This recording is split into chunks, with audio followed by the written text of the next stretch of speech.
So I have the privilege of talking with Marta tonight about her work. And as we heard Bill say not too long ago, Hungary was a post-communist democratic success story, but the Hungarian prime minister is now cribbing from the dictator's playbook, cracking down on dissent and stoking hatred by trafficking in anti-Semitism and Islamophobia.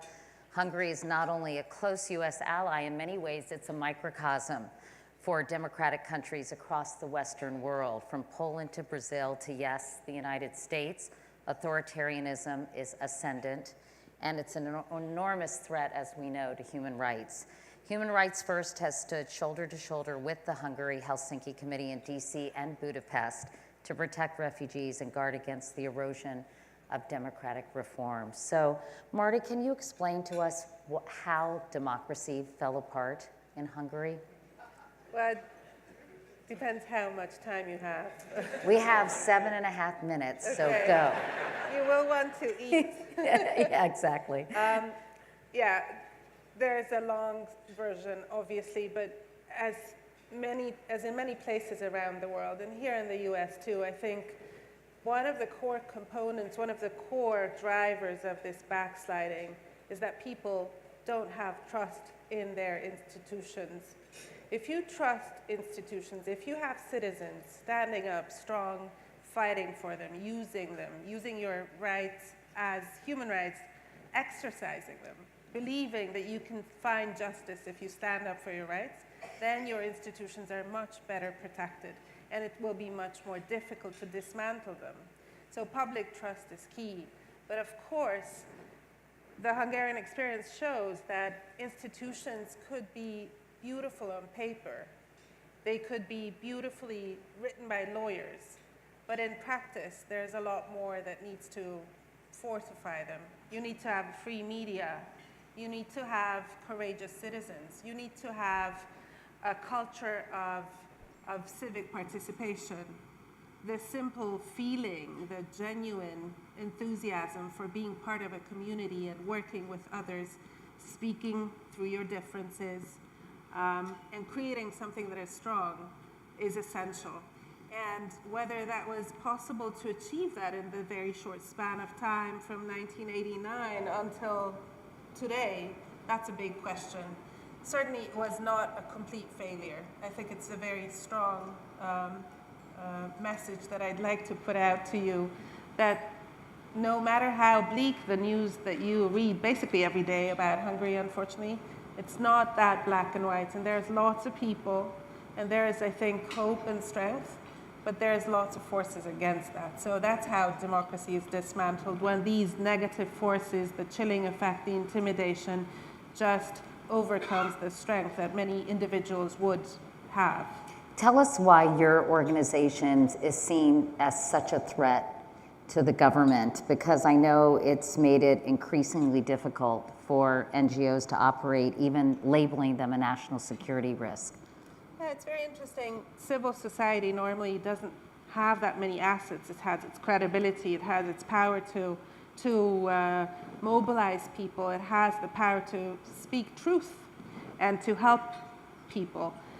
And still, we see how that is so much under attack in many parts of the world, not only in Hungary, but certainly in Hungary.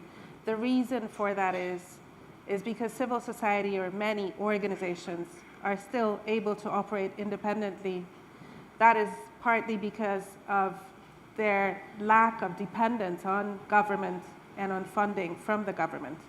And so when you have independent structures and independent people, they will speak out, they will use their rights, they will be able to mobilize trust, and if you have good lawyers, they'll be able to achieve legal victories. And I think we have excellent lawyers in my team who've been able to achieve victories both in domestic courts, in the European Court of Human Rights, and those legal victories and the confidence and the trust that it inspires in individuals certainly is seen as a threat. How do you and your colleagues handle being so fearful about your personal safety? Personal safety in Hungary is not under threat in the sense that you would have in Turkey. We carefully watch what's happening to human rights defenders around the world, and particularly in the countries that are very similar to what is happening in Hungary. And so we, of course, watch with careful eyes others who are imprisoned. I don't think Hungary is there yet, but everybody's asking us whether we're fearful of our safety. And it seems that this backsliding and the pushback against courageous individuals and free civil society has a pattern.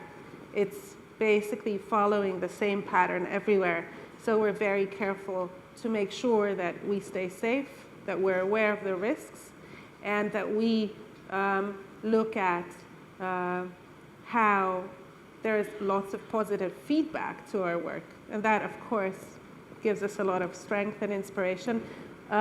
Recognitions like this are extremely important to help people go forward, go to the office next day, write that legal brief, go to court, argue again and again and again.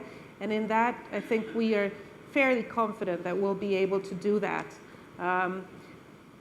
even several years from now. But there are threats, and those are basically propaganda aimed at discrediting the good work that human rights and other civil society organizations are doing. I grew up hearing about the domino theory with communism. How concerned are you that the possibility of other democracies toppling around the world and this having kind of a chain reaction? We certainly see that in Europe, how the Hungarian government, Prime Minister Orbán's example is inspiring others to follow that bad example. This kind of practices catch on extremely easily. Governments can create tools and resources to shift and restructure societies very easily now, and they're inspired. So we certainly see how in the European Union, the Hungarian example, which is very bad, and it started, you could say years ago, almost 8 years ago, has inspired the Polish government.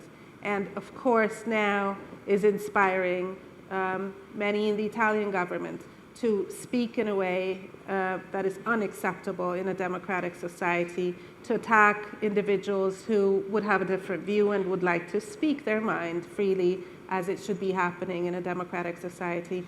And so these catch on easily, and I think we need to really push back against that kind of authoritarian and populist trend. It endangers all of us.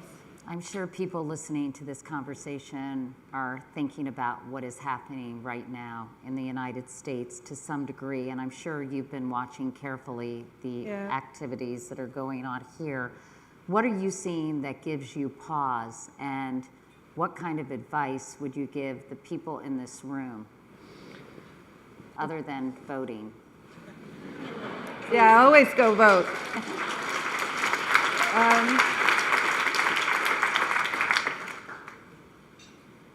Coming from a country which is still characterized as a relatively new and not fully stable democracy, it is unbelievable that one of the strongest democracies in the world is in a place where it is now. This creates fear and a sense of hesitation and anxiety in everybody who believes in rule of law and human rights around the world. So certainly the US in this sense is not leading by a good example today. But we still see, that there is a wealth of citizen participation here. Just the activism that was portrayed in the film is really heartwarming, that you would have lawyers, corporate lawyers, going out of their way to help detained refugees. That's something that is extremely inspiring, and that shows that here, and I'm very much hoping this is not only a superficial assessment, but that you would share this too, that here people actually do have trust in their institutions. They're willing to stand up for them and to use them and protect them. And that's what is going to help us all over the world make it through this dark and maybe bleak phase. I'm hoping this is a phase. But certainly when we see attacks on journalists, on the lack of access or a denial of access for journalists to do their work, when they're called out for doing what they should be doing, holding government accountable, as if they were doing something bad against the national interest. That is setting a horrible example. We have to push back against that, and we very much see how in Hungary that is happening too. It's not only in Hungary, all over Europe. So that kind of trend, I think, inspires action. And it's great to see that there are so many people willing to do that all over, also in Hungary. Well, I guess you'd tell the room to keep doing what they're doing and Please. do it even more. Yeah. Marta, Pardavi, thank you very much for Thank all you. the extraordinary work that you're doing. It's a real privilege to have you here tonight. Thank you very much.